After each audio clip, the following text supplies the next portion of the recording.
Hola, bienvenidos a nuestra presentación de la evaluación número 3 del ramo de resistencia de materiales. Somos Alexander, quien les habla, y mi compañero Joaquín.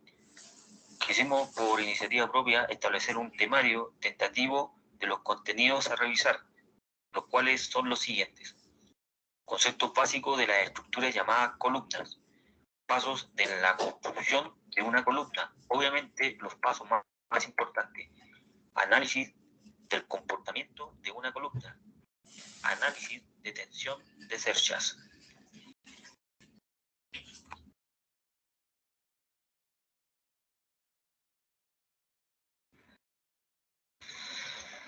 Introducción. Las columnas son los cimientos en la construcción de una estructura base. Tiene el objetivo de transmitir todas las cargas de la estructura a la cimentación, por lo que se convierte en uno de los elementos más importantes para el soporte de la estructura. Esta evaluación se basa principalmente en analizar todas las variables relacionadas al comportamiento de la columna, sometido a diferentes escenarios, para lo cual el uso del programa SkySys es fundamental, ya que mediante sus simulaciones podemos predecir los sectores donde más se debe tener prevención. Es por ello la importancia del estudio estructural mediante simuladores, que son la ventana para futuras investigaciones más detalladas.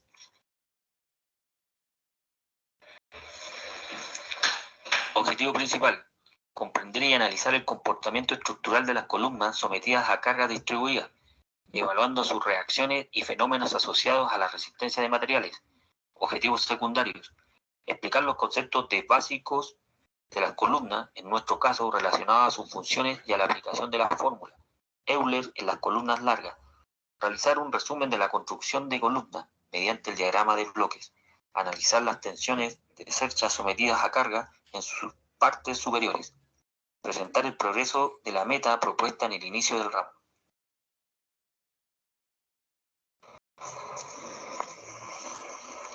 Meta propuesta. Bueno, para no interrumpir a mi compañero, que expondrá posteriormente, ininterrumpidamente, les comentaré el ejercicio 5 sobre la meta propuesta en la primera evaluación. Primero que todo, la meta visualizada fue leer un libro, para lo cual asigné un tiempo diario aproximadamente de media hora. Al día de hoy finalicé la lectura del libro y ahora estoy leyendo un nuevo libro, en el cual está relacionado para poder efectuar ventas efectivas a los clientes.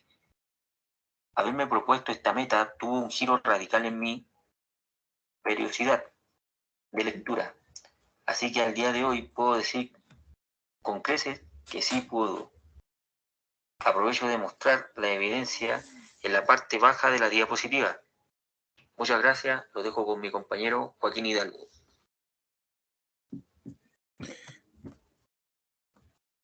Bueno, el ejercicio 1 consiste en explicar dos conceptos. El primero hace relación a la función de las columnas y el segundo a la fórmula de Euler, básicamente aplicado para columnas largas. Las columnas son aquellos elementos verticales que tienen la función de soportar fuerzas de compresión y flexión, encargadas de transmitir todas las cargas de la estructura a la cimentación.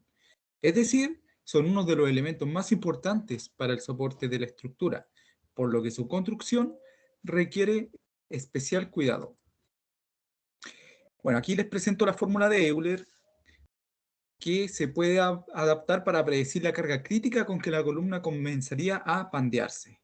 Esto es referente para columnas largas, cuya razón de esbeltez es mayor al valor de transición C. La fórmula es la siguiente: pi al cuadrado por el módulo de Young por el momento de inercia en el eje Y dividido en el largo de la columna al cuadrado. Bueno, el ejercicio 2 hace alusión a realizar un diagrama de bloques donde resuma y explica el procedimiento indicado del video llamado "Cómo fundir columnas correctamente". Bueno, para la construcción de una columna se utilizan, primero que todo, dos ramas o dos materiales esenciales, como lo son el acero de las varillas, los chicotes y los refuerzos, y el hormigón. cabe considerar que, primero, antes de comenzar cualquier proceso de los mencionados, se debe considerar ciertos prerequisitos, tales como son el uso de los EPP y las herramientas y elementos menores. La primera etapa hace consideración a la colocación del encofrado. Dentro de los puntos más importantes están asegurar los tableros laterales del encofrado, revisar que esté con buena corrugación, la superficie de contacto en la unión del hormigón nuevo con el viejo para garantizar la adherencia, utilizar un desmoldante industrial para que no se vea afectada la calidad ni durabilidad del hormigón. Obviamente hay que, para todas las etapas, igual esto lo voy a dejar recalcado de inmediato, hay que realizar siempre un monitoreo del cumplimiento del plano arquitectónico, porque no puede existir ninguna variación en las dimensiones programadas del hormigón, sino esto puede afectar su resistencia. Instalar 3 de las 4 caras de los tableros laterales del encofrado y poner las varillas, refuerzos o chicotes y asegurarlos a la columna. Y finalmente, cerrar el cuarto tablero para asegurar los tablones con alambres, pasadores y galvanizados. Ya, el segundo paso está relacionado a la colocación del hormigón. Se comienza con humedecer la superficie rugosa para obtener buena adherencia con el hormigón, compactar con martillo de inmersión y por fin vaciar el hormigón. La tercera etapa está relacionada al desencofrado, que es después de 12 horas de su hormigonado. Y la cuarta etapa está relacionada al curado, la cual debe saturar por agua durante 7 días y después recubrir con cinta de embalaje, obviamente recordando que mientras mayor sea la cantidad de agua retenida en el hormigón, mayor será la eficiencia del curado. Por ende, aumentará la durabilidad de la columna.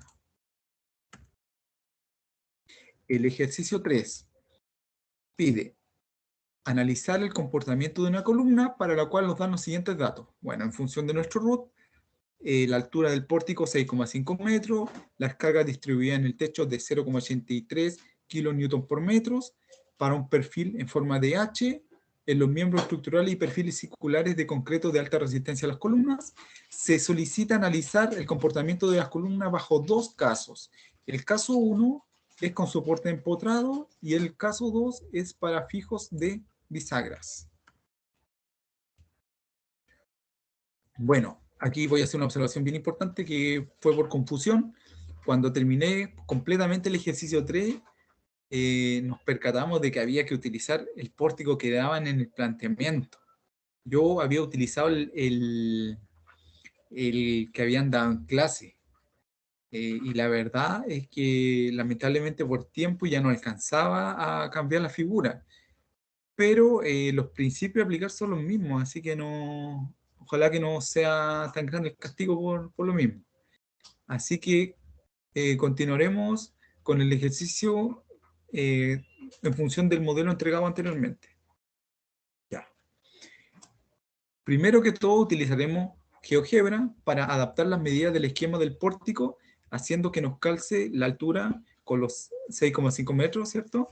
Y así conocer qué coordenadas resultan de los otros puntos de unión de la estructura. Bueno, con eso pudimos conocer las coordenadas exactas, las cuales nos van a servir de base para el SkyShip 3D. Las medidas están ahí a la izquierda, arriba donde dice uso de programa GeoGebra, ahí están las coordenadas. ¿Cierto? El punto C, el punto D, E, I, F, I, E. El modelo que resulta de la simulación en SkyShip 3D es el siguiente. Bueno, ahí se ve todo lo que habíamos mencionado anteriormente. De la altura, la sección tipo H y las cargas, que una va al centro y la otra va en las esquinas. En el resultado de la simulación se ve aplicada la tercera ley de Newton, o más conocida como el principio de acción y reacción. La acción, primero que todo, la ejerce la carga distribuida sobre la estructura. La simulación nos muestra que en la base se genera una reacción vertical hacia arriba que busca compensar la carga distribuida. Sabemos que esta estructura tiende a ampliarse, por ende se genera una fuerza de reacción horizontales hacia adentro, bajo el mismo principio que busca compensar las cargas. Finalmente tenemos momentos que evitan que la columna pueda rotar, En conclusión, la estructura no solo está soportando fuerzas compresivas, razón por la cual es que en este tipo de estructuras se refuerza adicionalmente con las famosas varillas de acero. Bueno, en el resultado de la simulación, para el diagrama de esfuerzo constante, el esfuerzo constante en la columna es continuo, en la parte superior del techo es menor, debido a que las cargas tienden a tener simetría, y en las esquinas es donde hay que poner precaución, debido a que allí se concentra la mayor cantidad de esfuerzos cortantes. En el diagrama de momento sucede básicamente lo mismo. En las esquinas es donde se va a tener que soportar más las fuerzas, por lo que es una zona de debilidad del pórtico. Bueno, en el diagrama de carga axial se demuestra que solo estamos en presencia de cargas compresionales. Ahí se ve en cada una de las cargas, ¿cierto?, que están en kilonewton, disculpen, de las fuerzas, que son fuerzas compresivas. Y no hay presencia de cargas tensionales. En el diagrama de desplazamiento, la figura muestra cómo tiende a deformarse el pórtico. Obviamente estas deflexiones están exageradas debido a la escala que entrega el SkySeep. En el centro del techo se encuentra la máxima deflexión, que es de aproximadamente 9,4 milímetros. Obviamente hacia abajo, la columna al estar empotrada comienza con deflexión pendiente igual 0, pero en su parte superior, al estar bajo una carga de compresión, sufre el famoso fenómeno denominado pandeo, que es como una deformación hacia los lados.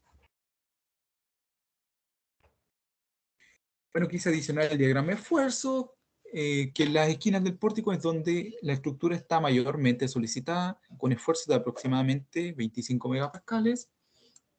En conclusión, el pórtico sufre una máxima deflexión de 9,3 milímetros en el marco y un pandeo de 2,8 milímetros en ambas columnas. Además, un esfuerzo máximo en la zona del pandeo o esquinas del pórtico de 25 megapascales, que vendría a ser el punto más débil de la estructura. Por lo tanto, en donde los ingenieros estructurales más deben poner atención.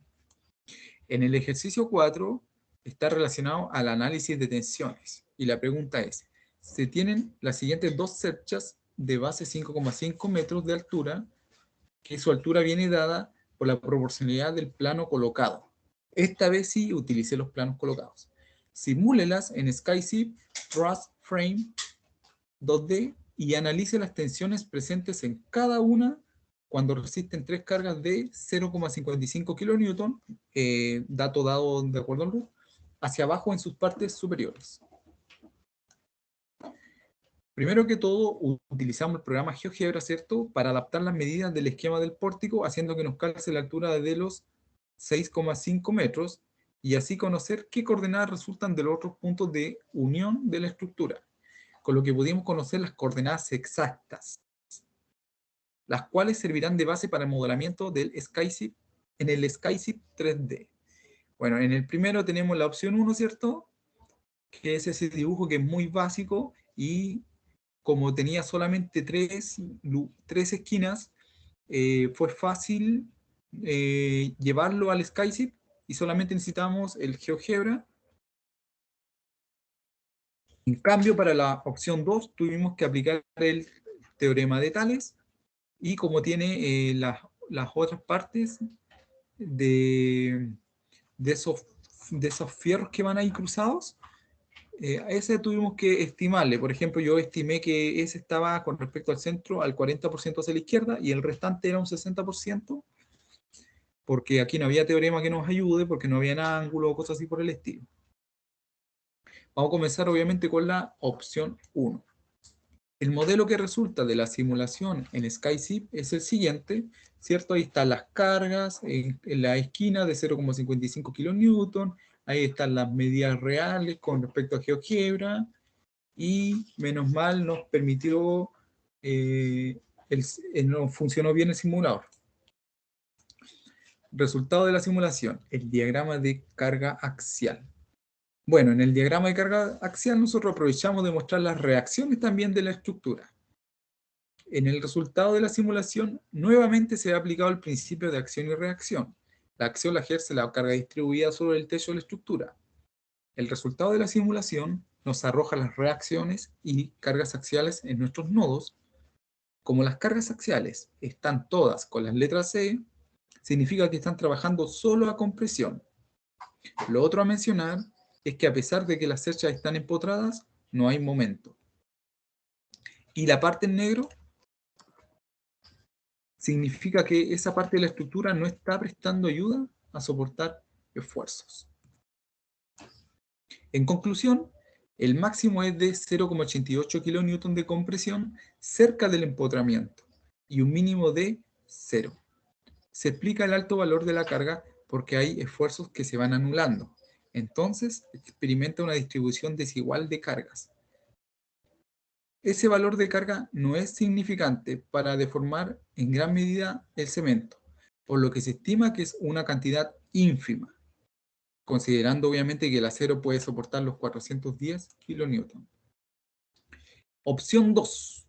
El modelo que resulta de la simulación SkyShip es el siguiente.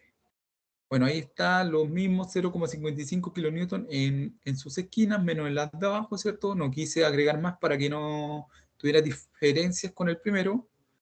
Y este costó más modelarlo. Habían errores por ahí, errores conceptuales y todo lo demás. Buenas horas ahí de inversión intentando hacer que funcione hasta que comprendimos cómo realmente había que establecer los parámetros. Bueno, en el diagrama de carga axial aprovechamos de mostrar las reacciones igualmente que la vez pasada, las reacciones de la estructura que solo se dan en el soporte, que en nuestro caso es de un empotramiento. El resultado de la simulación nos arroja reacciones y cargas axiales en nuestros nodos. Lo otro, a pesar de que las cerchas están empotradas, no hay momento.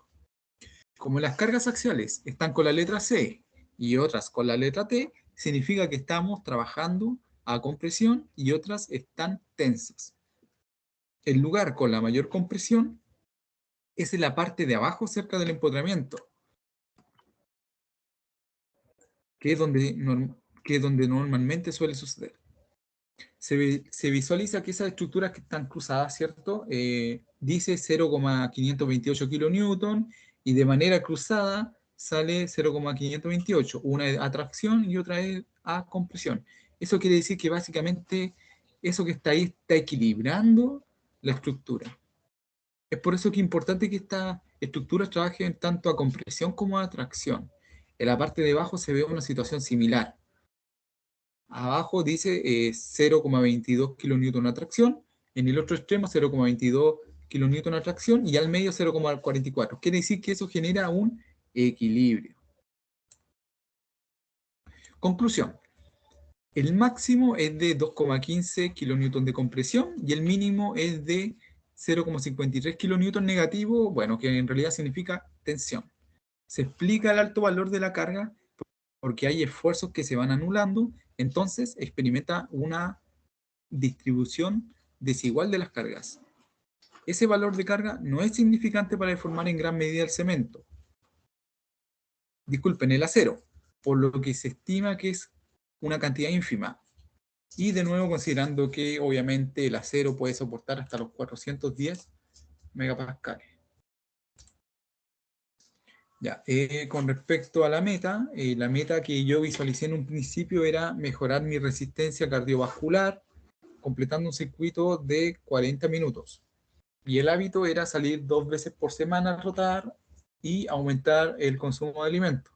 La verdad es que lo que más noté que hizo que pudiera mejorar esto fue el tema de que antes consumía poca agua y comencé a consumir más agua y a y a mejorar la alimentación. Dejé la bebida y mágicamente pude completar el circuito. Así que el tema de la meta propuesta estuvo cumplida en su totalidad y como conclusión de eso le puedo decir que la alimentación es más incluso importante que el mismo ejercicio, pero obviamente esto debe ir de la mano. Pero la alimentación debe andar como entre un 70 y un 80% en su influencia, porque ahí fue donde realmente noté un gran cambio. Y la parte 2 de la meta propuesta del ejercicio 5, que en mi caso yo la quiero exponer, pero mi compañero la va a presentar en su Word, relacionado al discurso del funeral. Bueno, el familiar que yo seleccioné fue mi madre y me gustaría escuchar lo siguiente. Mi niño siempre fue una buena persona y trabajador. Era todo lo que le pedía a Dios. Espero me cuide y siga haciendo lo que siempre fue. Y con respecto a la persona del trabajo, lo mencioné a usted, profesor, y escribí lo siguiente. Siempre entregó buenas investigaciones o evaluaciones. Se notaba preparación. Se notaba preparación. Ojalá todos tomasen su ejemplo de superación, tal cual lo hacía viendo video tras videos. En fin, una lástima, porque hubiese sido un excelente trabajador. Y en la última parte hago mención a mi compañero y compañero de trote y amigo. Estas últimas 2 semanas de trotes nunca pensamos que estarías bajo esta situación. Hace unos días tenías establecido la meta de lograr el circuito en 40 minutos y hace muy poco lo lograste. Estabas muy superior a tus primeras marcas, pero hoy te vas, pero siento que te vas con varias de tus metas cumplidas. Ya, volvemos al trabajo en sí. Ya, conclusión. Bueno, a través de la siguiente presentación se concluye lo siguiente. Se logró explicar las funciones de las columnas, la cual es soportar fuerzas de compresión y flexión y conocer algunas de sus aplicaciones. En nuestro caso, relacionado a la aplicación de la fórmula de Euler, ¿cierto? La cual permite predecir la carga crítica a la que una columna comenzaría a pandearse. Segundo, se preparó un diagrama de bloques resumiendo el proceso de construcción de una columna, donde se explicaron paso a paso las etapas más importantes, las cuales eran, ¿cierto?, el encofrado, puesta al hormigón, desencofrado y curado, con sus respectivas consideraciones esenciales. Con la ayuda del programa SkyShip se analizaron las variables en el comportamiento de una columna, específicamente en un pórtico, donde se determinaron sus deformaciones por pandeo y deflexión, y los esfuerzos sometidos, y especificando en qué zona del pórtico se encontraban los puntos más débiles de la estructura. Nuevamente voy a mencionar que gracias a la ayuda del SkyShip se analizaron las compresiones y tensiones en cerchas sometidas a cargas en su parte superior, donde se presentaron los diagramas de cargas axiales, concluyendo con los sectores donde pueden suscitarse debilidades. Y recomendaciones: utilizar el programa SkyShip para calcular las zonas más débiles de nuestra estructura, ya que es muy sencillo y práctico de calcular, y no solo para eso, sino que también nos permite conocer los esfuerzos que se están ejerciendo en cada una de las zonas.